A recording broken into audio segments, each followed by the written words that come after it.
প্রসঙ্গক্রমে নওজোয়ান ছেলেরা এটা মনে রাখো বাপ, এক নারী এবং নারীর প্রতি আসক্তি, এইটা তো একটা মৌলিক মানুষের স্বভাবজাত বিষয়, যে মানুষের অস্তিত্বের ভিতরে আল্লাহ তাআলা এটা দিয়েছেন।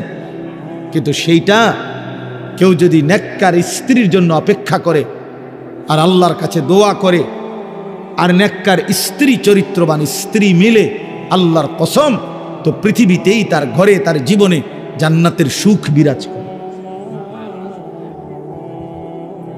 আর বন্ধু, চরিত্রহীন লম্পট হয়ে দিন রাত নারী ছবি, অশ্লীলতা, বেহায়াপনা, অসভ্যতা, বেহায়া বেপর্দা কোনো নারীর পিছনে ঘুরে, ছবিতে হোক আর বাস্তবে হোক, যে চরিত্রহীন লম্পট তার জীবন শেষ করে দিছে, খোদার কসম, আল্লাহর ওয়াদা আছে, ওই খবিস ও চিরেই তার জন্য বিবি মিলবে আরেকটা খবিস। আর সেদিন মনে থাকবে, মনে রাখবেন প্রিয় ছেলে, মনে রাখো, সেদিন তোমার সংসার হবে জাহান্নামের টুকরা, জাহান্নামের টুকরা। এজন্য নারী দুধারী, নারী এমন তরবারি যে তরবারির দুই দিকে ধার। নারী যদি চরিত্রবান হয়, নেককার হয়, পবিত্র হয়, সতীসাধ্যী হয়, পর্দানসীন হয়, সে নারী জান্নাত, সে নারীর সংসার জান্নাতের সুখ। আর নারী যদি চরিত্রহীন হয়, বেহায়া হয়, বেপর্দা হয়, চরিত্রহীন, অসভ্য হয়, খোদার কসম, ওই নারী তোমার জীবনের জন্য জাহান্নামের আগুন টুকরো। এজন্য তুমি মনে রাখো বন্ধু, আজকের এই চরিত্রহীনতা আগামী দিনে তোমাকে এর সুদ দিতে হবে। এটা স্পষ্ট আছে কিতাবে। আমার কাছে আরবি কিতাব আছে, ইমাম শাফিঈ রাহমাতুল্লাহ আলাইহি বলছেন, আয-জিনা কারজুন, জিনা ব্যভিচার, বিবাহ বহির্ভূত নারীর সাথে, মেয়ের সাথে যে কোনো রকমের সম্পর্ককে জিনা বলে। জিনা ব্যভিচার শুধু লজ্জাস্থানের জিনা না, বিবাহ বহির্ভূত।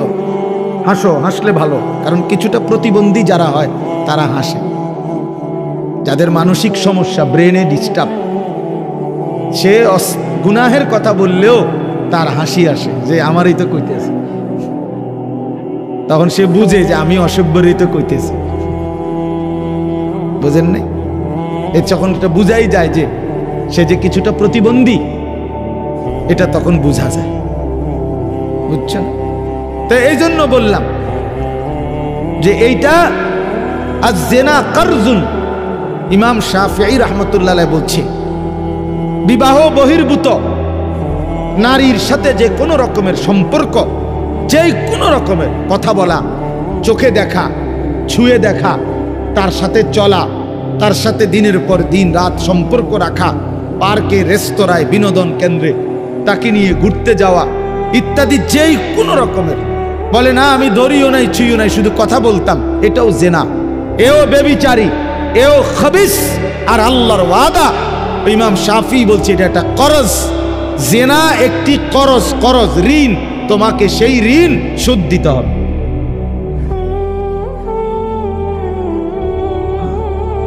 বেবিচার একটি কর্জ, এটা ঋণ, এটা শোধ দিতে হবে। তিনি বলছে তোমাকে এটার শোধ দিতে হবে, তোমার এই চরিত্রহীনতার শোধ, তোমার এই লম্পটের শোধ, সারা রাত নারী ছবি, উলঙ্গ দৃশ্য দেখার শোধ দিতে হবে। এটা মনের একটা ছেলে হলো যদি কেউ বুঝে থাকো তো মনে রাখো, এর শোধ দিতে হবে। তুমি অচিরেই তোমার জীবনে একটা খবিস মিলবে, সেই খবিস তোমার জীবনটা তখন জাহান্নামের টুকরা বানায় ফেলে। বেপর্দা নারীর হাসি, হাসি না, এটা আগুন। নর্তকীর হাসি, হাসি না, এটা মূলত আগুন। বেহায়া কন্যার প্রেমের কথা, এগুলো মূলত সুন্দর কোনো শব্দ না, এগুলো আগুনের গোলা, এগুলো আগুনের গোলা। এটা শোধ দিতে হবে নিজের জীবনে, তখন ধুকে ধুকে মরবে। রাস্তার বেড়ি দেখুন, আর মোবাইলের নারী দেখা আর নিজের বউ 6 নম্বর হওয়া 3 নম্বর বেডি হওয়া, হ্যাঁ অনেকটা difference। ওই মানুষের জীবনে আর কোনোদিন সুখ মেলে না যে একটা চরিত্রহীন নারী পায়, অসৎ নারী, অসৎ নারী। আপনারা যদি নাও জানেন, আমরা তো জানি, কারণ আমরা যে হুজুর মানুষ, আমগোর কাছে তো হাজারো মানুষ, শত শত মানুষ নিজের ব্যক্তি জীবনের বহু কথা বলে, দোয়া চায়, তা আমরা তো শুনি কি বলে, কি বলে। বাহিরের মানুষ তো মনে করে হাসতেছে, স্বামী স্ত্রী একই ভক্সি গাড়ি দিয়া যায় প্রতিদিন, একই অফিসে অফিস করে, আবার সন্ধ্যা হলে ফিরে, একই ভবনে থাকে 3 বছর 7 বছর 5 বছর। পৃথিবী জানে তারা স্বামী স্ত্রী, কিন্তু পরিষ্কার পুরুষের বক্তব্য হলো, না হুজুর, আজকে 7 বছর আমরা মূলত বিচ্ছিন্ন, কিন্তু লজ্জায় কাউকে বুঝতে দেই না, একসাথেই বের হই, একসাথেই ঘরে ঢুকি, আলাদা থাকি।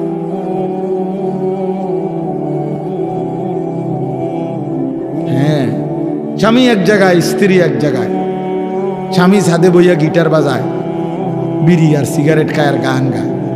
আমি তো দেখছি দিনের পর দিন বেচারা গান গায়, সারা রাত গিটার বাজায় আর একটা একটা করে সিগারেট খায় আর গান গায়। গানও মাশাআল্লাহ, গানও না, গানের জাতও না,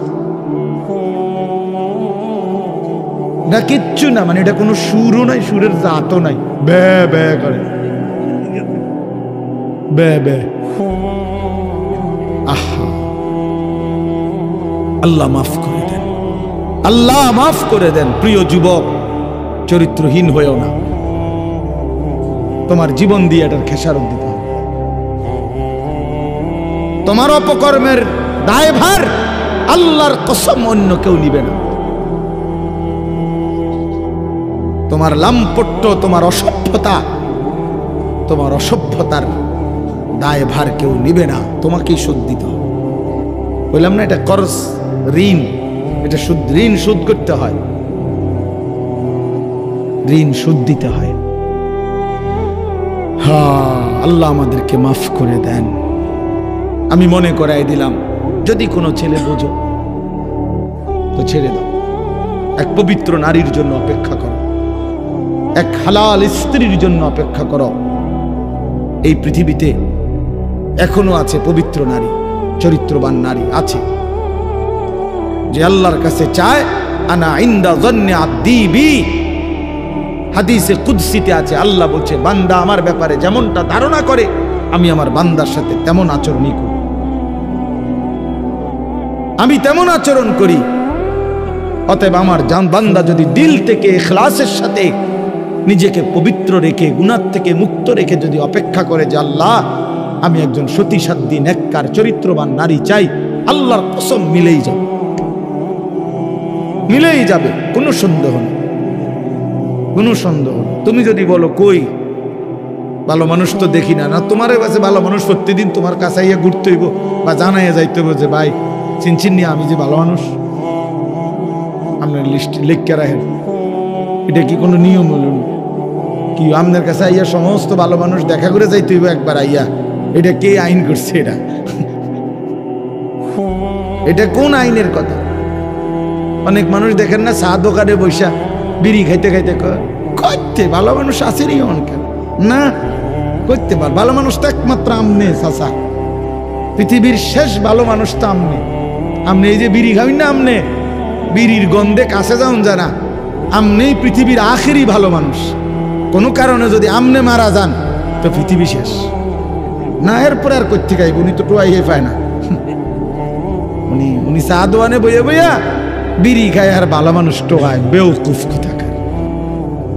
ভালো মানুষ কি আর বিড়ি খায়? ভালো মানুষ কি আর চা দোয়ানে বেড়ি চায়, টেলিভিশন দেখে? আল্লাহ আমাদেরকে আকল দান করে, বিবেক দান করে। ওই কথাটা বলতেছিলাম, নবী সাল্লাল্লাহু আলাইহি ওয়াসাল্লাম বলছেন, এই তাম দুনিয়া একজন মানুষ যা কিছু অর্জন করে দুনিয়াবি, তার মধ্যে সর্বশ্রেষ্ঠ অর্জন হলো আল মারআতুস সালিহা, একজন সতী সাধ্বী চরিত্রবান পবিত্র নেককার প্রেমময়ী ভালোবাসার এক নারী, এক স্ত্রী, এটা তার জীবনের সবচেয়ে বড় দুনিয়ার অর্জন। আর সেই পবিত্র নারী কেমন হয়, তার আখলাক কি, তার বৈশিষ্ট্য কি? তার বৈশিষ্ট্য কি? তার বৈশিষ্ট্য হলো সে প্রতিদিন 3-4 বার করে powder Dole, fair and lovely ডলে না। আল্লাহ নবী সাল্লাল্লাহু আলাইহি সাল্লাম বলছেন, এই পবিত্র নারী, সতী সাধ্বী নারী, চরিত্রবান নারীর একটা বৈশিষ্ট্য, অতুইনু আলা দীনে যাওজিহা, যে তার স্বামীকে দ্বীনের কাজে সাহায্য করে, সহযোগিতা করে, দ্বীনের কাজে স্বামীকে আগে বাড়ায় দেয়। আল্লাহর কসম, নবী বলছে, ওই নারী পবিত্র নারী, চরিত্রবান নারী, সতী সাধ্বী নারী, ওই নারী যে পুরুষের কপালে জুটছে, সেই পুরুষ দুনিয়ার শ্রেষ্ঠ সম্পদ অর্জন করছে, শ্রেষ্ঠ সম্পদ অর্জন করছে। রাসূলুল্লাহ সাল্লাল্লাহু আলাইহি সাল্লামের সাহাবীরা, নবীজির জামানায় সেই সাহাবীরা তাদের বিবিরাই তাদের স্বামীদেরকে আল্লাহর রাস্তায় জান দেওয়ার জন্য, যুদ্ধের জন্য সাজায় দিতেন। স্ত্রীরাই বিদায় দিতেন স্বামীকে, যাও স্বামী, আল্লাহর জন্য জান দিও, হাসরের ময়দানে দেখা করো, পরকালে দেখা হবে, আর কোনোদিন লাগবে, ঠিক আছে, চলো, আল্লাহ হাফেজ, ফি আমানিল্লাহ। হ্যাঁ, আমরা কিতাবে পড়ছি এক মুসলিম নারী, তিনি তার 4 সন্তানকে নিজে যুদ্ধের জন্য সাজায় দিছেন এবং 4 সন্তানই যুদ্ধে আল্লাহর রাস্তায় শাহাদাত বরণ করছে। আমরা কিতাবে পড়ছি নবীজির একজন মহিলা সাহাবী, ওনার 16 বছরের ছেলে কাফেররা বন্দী করে ওনার 16 বছরের ছেলেকে একটা একটা অঙ্গ, হাবিব ইবনে যায়েদ ওনার শরীরের একটা একটা অঙ্গ কাইটা কাইটা আলাদা আলাদা করছে। এরপরে বুটি বুটি করে, পিস পিস করে, গোশতের টুকরার মতো কইরা এরপরে আগুনে পুরাইয়া ছাই করে ফেলছে। মদিনায় যেদিন এই খবর আসছে ওনার আম্মার কাছে, তিনিও একজন মহিলা, নবীজির সাহাবী উম্মে আম্মারা, এই মা উম্মে আম্মারা ওনার নাম, এই মহিলা যার ছেলে নবীজির সাহাবী, ছেলেটাও সাহাবী, হাবিব ইবনে যায়েদ, তিনি শাহাদাত বরণ করছে, টুকরা টুকরা করছে। তো উম্মে আম্মারার কাছে যখন এই খবর আসছে যে মা, তোমার সন্তান আল্লাহর জন্য জীবন দিছে, কালেমার জন্য জীবন দিছে, নবী সাল্লাল্লাহু আলাইহি সাল্লামের ভালোবাসায় জীবন দিয়েছে, কাইটা টুকরা টুকরা করে বুটি বুটি করে ফেলছে, কিন্তু তোমার সন্তান আল্লাহকে ছাড়ে নাই, রাসূলকে ছাড়ে নাই, কালেমাকে ছাড়ে নাই। খোদার কসম, তখন আমরা কিতাবে স্পষ্ট পড়ছি, উর্দু কিতাবে, ওই মা চিৎকার করে বলছে, মদিনাবাসী, লিহাযাল ইয়াউমা আরদাতুহু, এমন একটি দিনের জন্যই আমি আমার সন্তানকে বুকের দুধ খাওয়াইছি। সন্তান আমার দুধের হক আদায় করছে, সন্তান আমার 2 বছরের দুধের হক আদায় করছে। আমার স্বপ্ন ছিল, আমার আশা ছিল, আমার পবিত্র সন্তান আল্লাহর জন্য জান দিবে, আর আমার সন্তান আল্লাহর জন্য জান দিছে।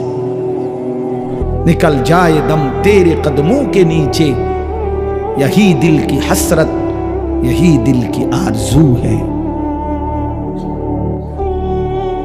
এজন্য নওজোয়ান, আজ তোমরা ভুলে গেছো, আজ নারীর ফাঁদে জীবন দিয়ে দিছ, উলঙ্গ ছবির কাছে জীবন দিয়ে দিছ, মোবাইলের নর্তকীর কাছে জীবন দিয়ে দিছ, একটা সামান্য মেয়ের কাছে নিজের জীবন শেষ করে দিছ। ছি ছি ছি, পুরুষ এত কাপুরুষ হয় না। একটা বেডির পিছনে কুত্তার মতো সারাদিন ঘুরে, পুরুষ এত বড় জানোয়ার হয়।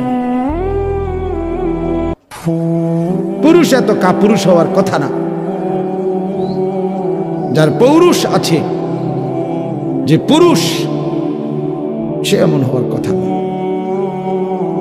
কিন্তু আজকে আমাদের সন্তানদের আকসার এই মোবাইলে আসক্ত, যত ছেলে পেলে, এর মূল কারণ নারীতে আসক্ত। এটার অপর পিঠে এটাই রেজাল্ট। আপনি খোঁজ নিলেন, ওয়াজ হনে 2টা 1টা, দরকারি কোনো কাজ করে 10 মিনিট 5 মিনিট, আর যে সারা দিন রাত এটা টিফে কিতা করে, বেডি চায়। নারী দেখে, ছবি দেখে, নাচ দেখে, নাটক দেখে, সিনেমা দেখে, অস্থির ছবি দেখে, নারীকে নিয়েই ব্যস্ত থাকে। নাইলে আপনি বন্ধ করে দেন, এক সপ্তাহ নারী ছবি মোবাইলে না আসা বন্ধ হয়ে যাক, যে কোনোভাবে ফেসবুক কোন আর ইউটিউব কোন কিছুতেই নারীর ছবি আসে না। এক সপ্তাহের জন্য দেখবেন হাজার হাজার লাখ লাখ বড় মোবাইল, এগুলা দিয়ে মানুষে কটকুড়ি খাবে, কটকুড়ি সম্পাপ্পি খাইব, সম্পাপ্পি সিনেমা সাদা সাদা সম্পাপ্পি, এইটি কটকুড়ি, অথবা পেঁয়াজ বেচবে, বাঙ্গারি মাল বেচে যে। এই জন্য এটা দরকার। প্রিয় বন্ধু, প্রিয় বাবা, বোঝা উচিত একজন নারী অস্বীকার করার কোনো বিষয় না। পুরুষ যেমন আল্লাহর সৃষ্টি, নারীও আল্লাহর সৃষ্টি। নারীর প্রতি পুরুষের আসক্তি, পুরুষের প্রতি নারীর আসক্তি, এই আসক্তি, এই বন্ধন, এই প্রেম, এই ভালোবাসা, এই আন্তরিকতা, এই মহব্বত, এই হৃদয়ের টান, এটা যদি না থাকতো তো মানব প্রজন্ম আজকের এই পর্যন্ত আসতো না। মানুষের এই ক্রমধারা কি এখান পর্যন্ত আসতো? এক স্বামী স্ত্রীর পবিত্র বন্ধন, একে অপরের প্রতি অকৃত্রিম ভালোবাসা, স্বামী স্ত্রীর একান্ত মিলন। তো এইটুকুর বরকতে মহান আল্লাহর ইচ্ছায় প্রজন্ম এভাবে আগাইছে। তাহলে এটা তো দূষণীয় না, হালাল যেটা সেটা তো দূষণীয় না। রাসূলুল্লাহ সাল্লাল্লাহু আলাইহি ওয়াসাল্লাম বলছেন, পবিত্র স্ত্রী তার মুখে যদি কেউ খাবারের লোকমা তুলে দেয়, হাত্তা লোকমাতা ফি ফি ইমরাতিহি, নবীজি বলছেন কেউ যদি তার হালাল স্ত্রীর মুখে এক লোকমা খাবার, একটা রুটি, সামান্য একটু খাবারও তুলে দেয়, আল্লাহ রাসূল সাল্লাল্লাহু আলাইহি ওয়াসাল্লাম বলছেন আল্লাহ তাআলা তাকে আল্লাহর রাস্তায় সাদাকা করার সওয়াব দান করেন। নবী সাল্লাল্লাহু আলাইহি ওয়াসাল্লাম বলেন ওয়াফি বুদআ আহাদিকুম সাদাকা, পবিত্র স্বামী স্ত্রী যদি মিলিত হয় তো আল্লাহ তাআলা সেখানেও সাদাকার সওয়াব দান করে।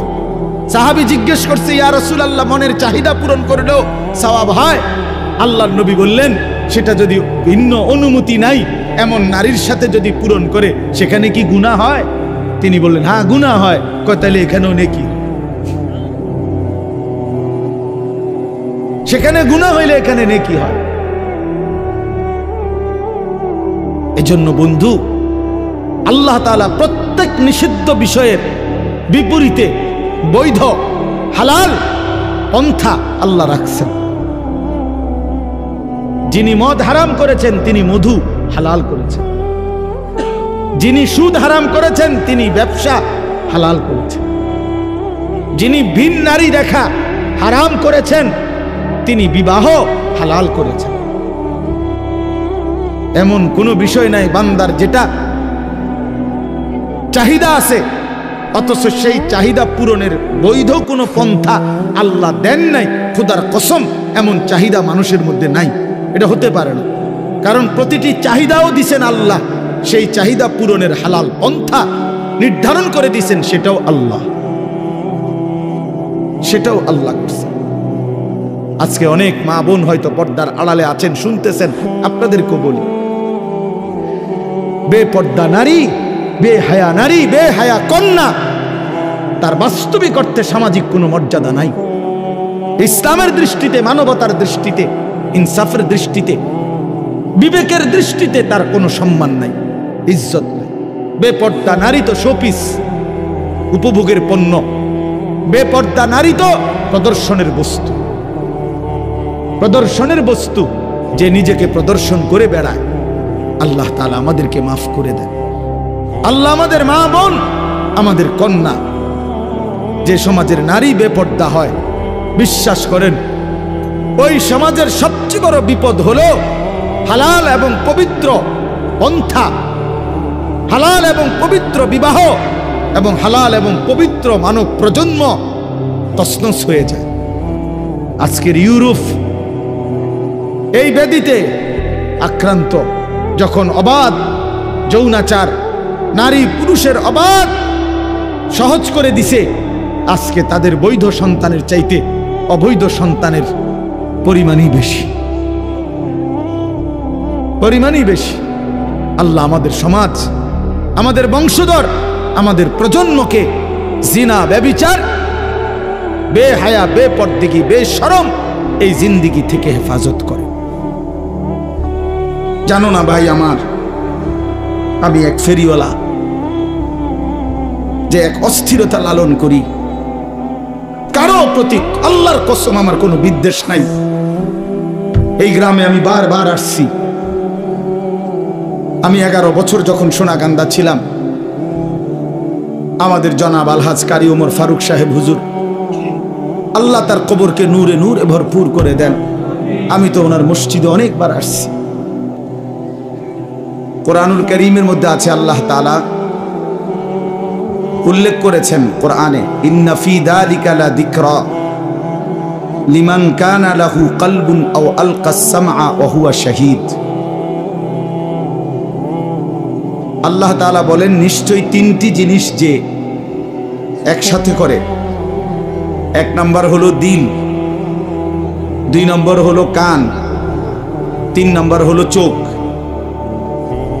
যে তার দিল, কান, চোখ এই 3টি একসাথে খোলা রাখে, মানে চোখ মানে সে নিজে উপস্থিত, উপস্থিত না থাকলে চোখ খুলবে কিভাবে, মানে দেখবে কেমন? তো যে তার দিল খোলা রাখে, কান খোলা রাখে, চোখ খোলা রাখে, মানে সচক্ষে উপস্থিত আছে। আল্লাহ তাআলা বলেন, এই 3টি একত্র করে আল্লাহর কথা যে শুনে, নিশ্চয়ই তার জন্য আল্লাহর কোরআনের মধ্যে উপদেশ, নসিহত আছেই আছে। তার মানে তার ফায়দা হয়, তার উপকার হয়, তার জিন্দিগির মধ্যে পরিবর্তন নসিব হয়। আমার ভাই, প্রতিটা আয়োজন কষ্টের আয়োজন। এই মাহফিলটা ইন্তজাম করতে গিয়ে ছেলে পেলে সহ মহল্লাবাসীকে অনেক কষ্ট করতে হয়েছে। এই প্যান্ডেল, এই মাইক, এই পোস্টার, হ্যান্ডবিল, প্রচারণা, ওলামায়ে কেরামকে দাওয়াত দেওয়া। ছেলেরা আমার কাছে 2-3 বার গেছে, কোনোভাবেই চেয়ারম্যান ভাই জনাব ইকবাল বাহার, প্রিয় ভাই, আমার কাছে কথা বলছে মোবাইলে, অনুরোধ করছে, আমিও ওয়াদা দিছি যে ইনশাল্লাহ আমি চেষ্টা করব। তাহলে এই সব মিলায়া আমি আপনার ঢাকা মোহাম্মদপুর আদাবর, ওইখানে আমার জুমার নামাজ, আমি সেখানে জুমা পড়াইয়া এরপরে এখন আসছি। পথে কোথাও দেরি করি নাই, জুমার নামাজ সালাম ফিরাইয়া সুন্নত 4 রাকাত পড়েই পিছনে আমার মুসল্লি অনেকে ডাকাডাকিও করছে, আমি দৌড়ের উপরে গাড়িতে উঠে গেছি। খানা দানো, নাস্তা যা করার সব আগে খাইয়ে ফেলছি জুমার আগে, যাতে করে অনেক দূরের ব্যাপার, পথে কোথাও জ্যাম পড়লে বিপদ হয়ে যাবে। তো আল্লাহ পাকের সবচেয়ে বড় একটা ফজল যে এত লম্বা পথ আসতে, আজকে ঢাকার থেকে কোথাও কোনো জ্যাম পড়ে না, নাই তো এত সহজেই এতটুক সময়ে আসা যাইতো না। তো এই জন্য বললাম, প্রতিটা আয়োজন কষ্টের আয়োজন, অনেক মেহনত করে, ফিকির করে এরপরে ইন্তজাম করা হয়। আপনাদের কাছে আমার অনুরোধ, বিশেষ করে নওজোয়ান ছেলেরা, ভাইয়া, সবার কাছে অনুরোধ, দোস্ত আমার, বন্ধু আমার, এই অল্প একটু সময় আল্লাহর কথা, কোরআনের কথা শতভাগ মনোযোগ দিয়ে শুনলে ভালো হবে। কোরআনুল কারীমের মধ্যে আছে, আল্লাহ তাআলা বলেন, ওয়াহদি ইলাইহি মান ইউনীব, যে আল্লাহর দিকে ঝুঁকে আসে, কিছুটা এগিয়ে আসে, তো আল্লাহ তাআলা বলেন আমি তার চাইতে এগিয়ে হেদায়েত দিয়ে দেব। তুমি আসবা 1 বিগত, আল্লাহ বলে বান্দা আমি আসবো 1 হাত। তুমি আসবা 1 হাত, আমি আসবো 2 হাত। তুমি আসবা হাঁটতে হাঁটতে, আমি আল্লাহ রহমত মাগফিরাত নিয়ে আসবো দৌড়তে দৌড়তে। এই জন্য বান্দা যদি একটু আগায়, মানে একটু আগ্রহ দেখায়, তাহলে আল্লাহ তাআলা তার চাইতে বেশি দয়া দিয়ে বান্দাকে বদলায় দেয়, হেদায়েত দিয়ে দেয়। এই জন্য এটা খুব গুরুত্বপূর্ণ। যদি কেউ অমনোযোগিতা, বিমুখ, অবজ্ঞা করে, তো আল্লাহ তাআলা ভীষণ নারাজ হয়। কোরআন শরীফে আছে, ওয়ামান আযলামু মিম্মান যুক্কিরা বিআয়াতি রাব্বিহি সুম্মা আ'রাযা আনহা। আল্লাহ তাআলা বলেন, আমার আয়াত যার সামনে পেশ করা হলো অথচ সে তার থেকে মুখ ফিরায় নিল, অবহেলা করলো, অবজ্ঞা করলো, আল্লাহ তাআলা বলে তার চাইতে বড় জালেম, আযলাম, তার চাইতে বড় জালেম আর কেউ হইতে পারে। এরপরে আল্লাহ আরো সাংঘাতিক কথা বলছে, ইন্না মিনাল মুজরিমিনা মুনতাকিমুন। আল্লাহ তাআলা বলেন, এমন অপরাধী, এমন পাপীর কাছ থেকে আমি আল্লাহ নিজে প্রতিশোধ নেব। মুনতাকিমুন মানে আমি প্রতিশোধ গ্রহণকারী, তোরে আমি দেখে ছাড়ব। তুমি বান্দা আমার কালাম শুনতেছিলা, পড়তেছিল, বলতেছিল, তুমি কোনোই মনোযোগ দিলা না, ঠিক আছে, তোমার আমি দেখেছি। আল্লাহর সাথে কেউ পারবে তো? কথা বলেন না, এটা খুব গুরুত্বপূর্ণ। এজন্য আল্লাহর কথা মনোযোগ দিয়ে শুনতে। এজন্য দেখেন না, ওলামায়ে কেরাম সবসময় বলে যে আজান হলে চুপ হয়ে যাইতে হয়। কেন?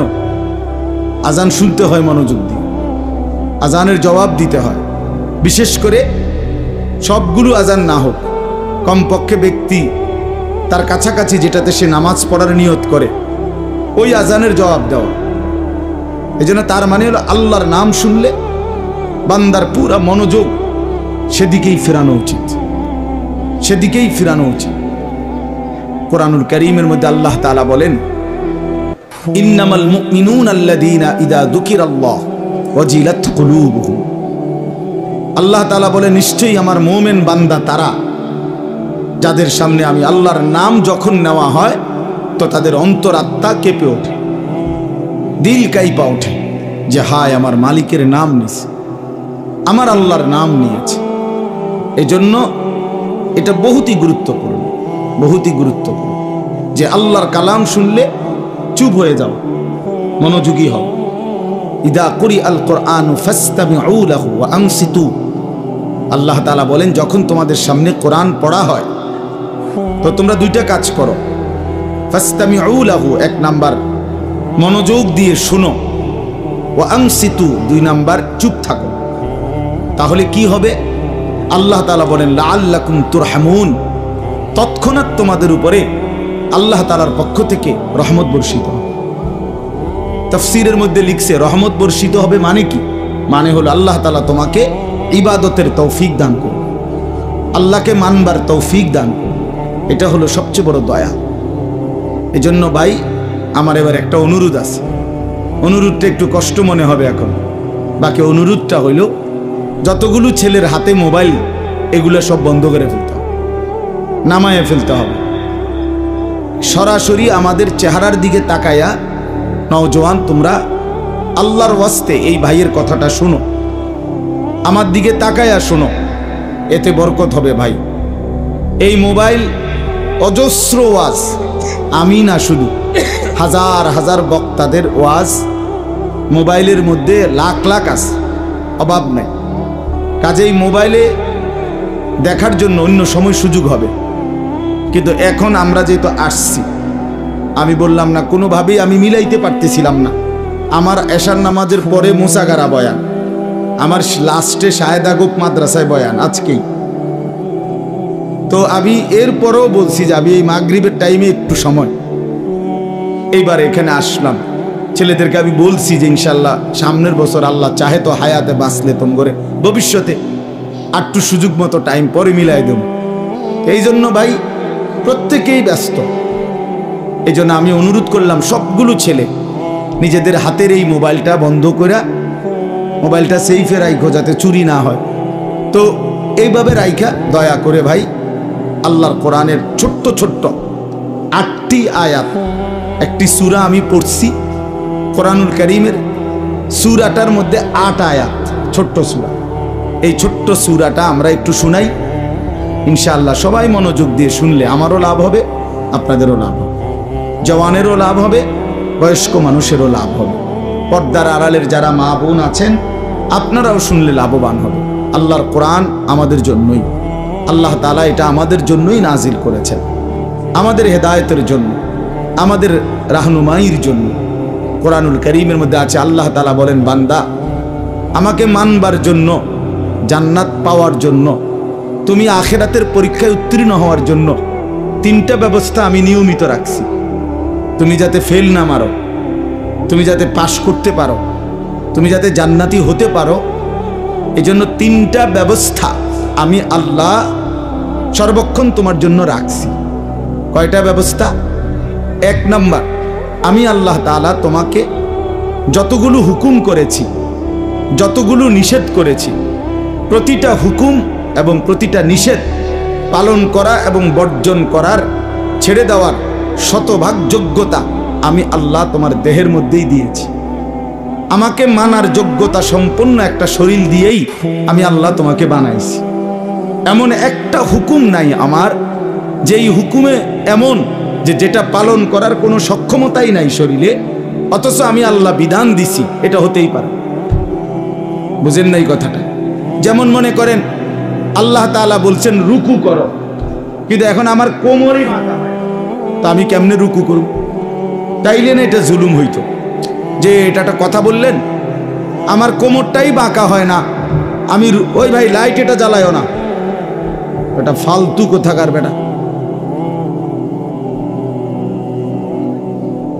ছোট বড় বালেক না বালেক সবার হাতে দিয়ে দিছে মোবাইল, সবার হাতে। হায় মুসলমান, অপ্রাপ্ত বয়স্ক ছোট ছোট বাচ্চাদের হাতে যেই অভিভাবক, সে মা হোক, বাবা হোক, দুলাভাই হোক, বড় ভাই হোক, চাচা হোক, এই বড় মোবাইল যে তাদের হাতে দেয়, বিশ্বাস করেন তার চাইতে বড় জালেম আর কেউ হতে পারে। ওই মা জালেম যে মা তার সন্তানকে বড় মোবাইল তুলে দিছে, ওই বাপ জালেম, ওই অভিভাবক জালেম। বেটা তুই নষ্ট করে দিলি বেটা তোর সন্তান, তোর একটি পবিত্র সন্তান তুই বেটা নষ্ট করে দিলি বেটা। বাচ্চাটা কাঁদবে, কাঁদলে কি মানুষ মরে যায়? তো কাঁদলে কি হইতে, নাহলে 2 দিন কাঁদবো। বাচ্চা ভাত খাইতে চায় তো ভাত না খাইলে কি সেতে, রৌদ্রে শুকাই থাকুক, অসুবিধা কি? মোবাইল না দিলে বাচ্চা কাঁদে, মোবাইল না দিলে বাচ্চা ঘুমায় না, মোবাইল না দিলে বাচ্চা খানা খায়। এগুলো কোনো যুক্তি হইতে পারে? আস্তাগফিরুল্লাহ, আস্তাগফির। এটা কোনো কথা হইতে পারে? এত বড় জুলুমের কথা। এই ছোট বাচ্চার হাতে কে দিল মোবাইল আপনি বলেন? কোনো হায়া লজ্জা নাই, কোনো অনুভূতি বিবেক নাই। এখানে ওলামায়ে কেরাম আছে, বয়স্ক বাবা চাচা দাদার বয়সী লোক আছে, কারো কোনো আকল তমিজ নেই। আমার যেমন চাইতা, আমার যেমন চাইতা। হাদিসের মধ্যে আছে রাসূলুল্লাহ সাল্লাল্লাহু আলাইহি ওয়াসাল্লাম বলেন, কুল্লু মাউলুদিন ইউলাদু আলাল ফিতরা, প্রতিটি মানব সন্তান আল্লাহকে মানার পূর্ণ যোগ্যতা নিয়েই মায়ের পেট থেকে ভূমিষ্ঠ হয়। ফাআবাওয়াহু ইউহাব্বিদানিহি আও ইউনাসসিরানিহি আও ইউমাজ্জিসানিহি। নবী সাল্লাল্লাহু আলাইহি ওয়াসাল্লাম বলেন, অতঃপর মা বাবা, ফাআবাওয়াহু, অতঃপর মা বাবা ওই সন্তানটিকে ইহুদি বানায়, অথবা খ্রিস্টান বানায়, অথবা অগ্নিপূজক বানায়। আপনি বলেন যে ঘরগুলোতে রঙিন টেলিভিশন চলে, 6 বছরের 7 বছরের বাচ্চা দিন রাত টেলিভিশন দেখে, নাচ গান দেখে, তো এই বাচ্চাটাই তো নিশ্চয়ই বাজার থেকে এই টেলিভিশনটা কিনে আনছে, ঠিক না? কথা বলেন। তাইলে কে আনলো এটা? অভিভাবক, তার অভিভাবক আনছে এটা। তাহলে এই বাচ্চাটা যে হিন্দি সিনেমার নর্তকী দেখে, এই বাচ্চাটা যে কাফের মুশরিক দেখে, এই বাচ্চাটাতে নাচ গান, অসভ্যতা, নোংরামি, ধর্ষণ, ব্যভিচারের দৃশ্য দেখে, তো তারে নষ্ট করে দিল কে? হ্যাঁ, তো রাসূলুল্লাহ সাল্লাল্লাহু আলাইহি সাল্লাম এটাই বলছে যে মা বাপ সন্তানকে নষ্ট করে দেয়। যে বাবার মুখে বিড়ি সিগারেট, সে তার সন্তানকে উপদেশ দিবে কিভাবে? যে বাবা মা কোনোদিন ফজরের নামাজ পড়ে না, এই অপদার্থ মা বাপ তার সন্তানকে শিখাবে কি? যে বাবা কথায় কথায় গালি দেয়, গালি ছাড়া তার মুখ দিয়া কথা বাইর হয় না, এই অসভ্য লোক, সে তার সন্তানকে আখলাক শিখাবে কি? বলেন বলেন মিয়া, সে কি শিখাবে? মুখে বিড়ি খাইতে খাইতে ফুট পড়ালে বেরা মানুষ কি মানুষ হইতো? হেইতে জিগাই যে ওই বাচ্চা যদি জিগা আব্বা আমনের মতনই হইতাম, বিড়ি হই না। যদি বলে না ফুত আমার মতো হইস না, তো যে হুজুর যদি ছেলেটা যদি জিগায় যে আমনের মতো না হইলে যার মতো হইতাম তার মতো আমনে সহ হইলে অসুবিধা কি? চলেন বাপ ফুত দুজনে আব্দুল কাদের জিলানীর মতো হই। বুঝেন নাই কথাটা? চলেন বাপ ফুত দুজনেই বদলায় যাই। এটা জরুরি বিষয়। হাসি দিয়ে উড়ে দাও। অভিভাবকের হাতে আল্লাহ বাচ্চাকে দিছেন। গরু ছাগলের বাচ্চা অভিভাবক লাগে না। গাভীর বাচ্চা 2 বাজার পরে গাভী বেচ চালায়, কোনো অসুবিধা নাই। এই গাভী বাচ্চা বাছুর দৌড়াইয়া মরে তার জিন্দিগি পার হয়, অভিভাবক লাগে না, এনে শিখানোর কিছু নাই। কিন্তু একজন বাচ্চা, মানুষের বাচ্চার উপরে বাবা মা চাচা জ্যাঠা মামা ফুফা খালু দাদা দাদি নানা নানি বড় ভাই বড় বোন এতগুলো মানুষ দেওয়ার পরে ছেলেটা নষ্ট হয়ে গেল কেন? এতগুলো অভিভাবক, আস্তাগফিরুল্লাহ, এরপরও সে নষ্ট হয়ে গেল, সম্পূর্ণ নিজের মতো করে চলে ফিরে। এটা কি ধরনের কথা বাপ? এর চাইতে বড় আশ্চর্য কথা আর কি হইতে পারে? এতগুলো অভিভাবকের বাঁধন থেকে ছুটে গিয়ে সে এখন নিজের মতো চলে। আল্লাহ আমাদেরকে বুঝ দান করেন। এই জন্য এটা জরুরি বিষয় মনে রাখবেন। রাসূলুল্লাহ সাল্লাল্লাহু আলাইহি সাল্লামের, আপনারা সবাই জানেন, রাসূলুল্লাহ সাল্লাল্লাহু আলাইহি সাল্লামের কলিজার টুকরা ছিল হাসান হুসাইন রাদিয়াল্লাহু তাআলা আনহুমা। এই 2 নাতি নবীর কলিজার টুকরা ছিল, ঠিক না বলেন? রাসূলুল্লাহ সাল্লাল্লাহু আলাইহি সাল্লাম বলছে হুমা রাইহানাতাই ফিদ দুনিয়া। হাসান হুসাইন এই 2 জন হলো আমার দুনিয়ার সুগন্ধি ফুল। মানুষ যেমন ফুলের ঘ্রাণ নেয়, আতরের ঘ্রাণ নেয়, আমি আমার হাসান হুসাইন থেকে ঘ্রাণ নেই, সুঘ্রাণ নেই। এরকম আদর করতেন। সেই আদরের নাতি আল্লাহ নবীর কাঁধে উঠতেন, ঘাড়ে উঠতেন, কোলে নিতেন। কিতাবের মধ্যে আছে রাসূলুল্লাহ সাল্লাল্লাহু আলাইহি সাল্লাম ওনাদেরকে কোলে বসাইয়া জুমার খুতবা দিতেন, এমনি বয়ান করতেন, মানে এতটা আদর করতেন, এতটা আদর করতেন। হযরতে হাসান মসজিদে ঢুকছেন, আল্লাহ নবী সাল্লাল্লাহু আলাইহি সাল্লাম দেখেই আগায়া গিয়া নাতিকে কোলে তুলে নিছেন। এত আদরের পরেও আমার বলার উদ্দেশ্য হলো, একদিন হযরতে হাসান মানে বড়জন, ওনারে নবীজি একদিন দেখছেন মসজিদে নববীর বারান্দায় কতগুলো খেজুর ছিল, খেজুর রাখছে, সদকার খেজুর, মান্নতের খেজুর কেউ একজন রাখছে। তো নবীজি সেগুলো এখনো বন্টন করে নাই, মানে দিবে, অভাবী দরিদ্রদের জন্য বন্টন করবে, মাত্র থুইছে আর কি, এখানে না। এই সময় হযরতে হাসান, তিরমিজির হাদিস, হযরতে হাসান আইসা একটা খেজুর মুখে দিছে। ছোট মানুষ তো একটা খেজুর কি করছেন, নবী সাল্লাল্লাহু আলাইহি সাল্লাম এটা দেখছেন।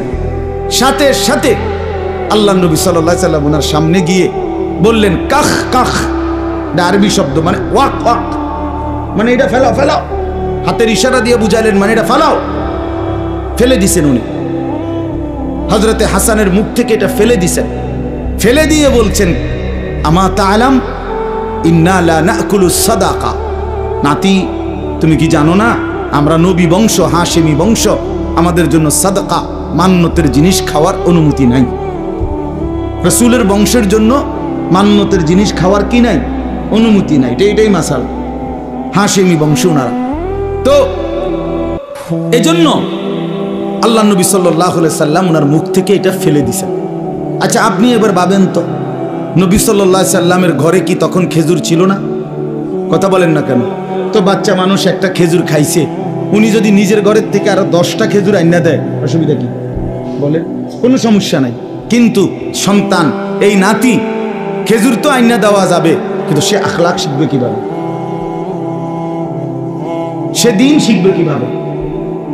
আহলাক তো দেখানো যাবে, আদর তো দেখানো যাবে, কিন্তু সে শিখবে কিভাবে? তাই হ্যাঁ, তার শিক্ষাটা হবে কিভাবে? তাই যে না, বাচ্চা মানুষ একটা খেজুর জন খাইয়েই ফেলছে, তো আমি আরো 10টা খেজুর আইনা দিয়ে যাই, এটা না দিলেন আপনি, কিন্তু সে শিখবে কিভাবে?